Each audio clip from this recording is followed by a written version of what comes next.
Cette petite fille avait 9 ans d'apparence, mais en réalité, elle était âgée de 33 ans. Sous le maquillage, les ravages du temps se révélaient. Non seulement son âge était un mensonge, mais aussi le collagène de son visage, et même ses dents blanches étaient fausses. Lina, de son vrai nom, souffrait d'un rare dérèglement hormonal, responsable de sa petite taille et de son apparence enfantine. À cela s'ajoutait son talent de maquilleuse et son jeu d'actrice impeccable, personne ne doutait jamais de son identité. Elle s'était fait passer pour une sans-abri et avait intégré un orphelinat. Son charisme particulier et ses dons remarquables avaient charmé un couple venu pour une adoption. Ils avaient accueilli Lina avec joie, inconscients du cauchemar qui allait s'ensuivre. De retour à la maison, la politesse de Lina avait rapidement conquis la famille, à l'exception du jeune frère qui gardait ses distances. La présence de Lina le gênait, surtout lorsqu'il la voyait dans les bras de son père, lui adressant un sourire.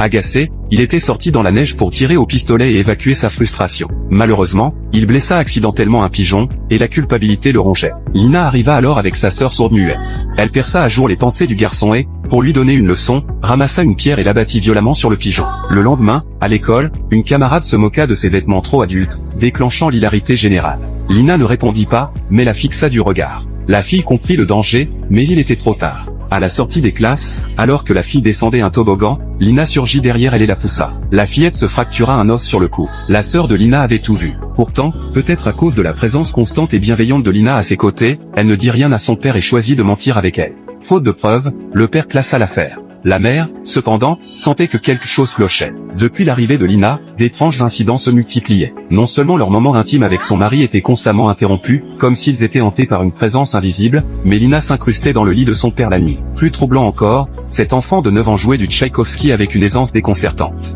De plus en plus méfiante, la mère appela l'orphelinat pour se renseigner, mais on ne lui donna aucune information précise sur Lina. Un jour, la directrice de l'orphelinat se présenta à leur domicile. Sans pouvoir retracer l'histoire exacte de Lina, elle confirma qu'elle semait le malheur partout où elle allait. Toutes les personnes qui l'avaient approchée étaient mortes tragiquement, y compris ses précédents parents adoptifs, retrouvés calcinés dans leur maison, un incendie dont l'origine restait inexpliquée. Inquiète, la mère tenta d'alerter son mari, mais celui-ci, aveuglé par l'affection qu'il portait à Lina, refusa d'envisager le pire. Lina, qui avait surpris leur conversation, comprit que si la directrice poursuivait son enquête, sa véritable identité serait bientôt découverte. Elle s'empara du pistolet de son père et repartit semer la mort.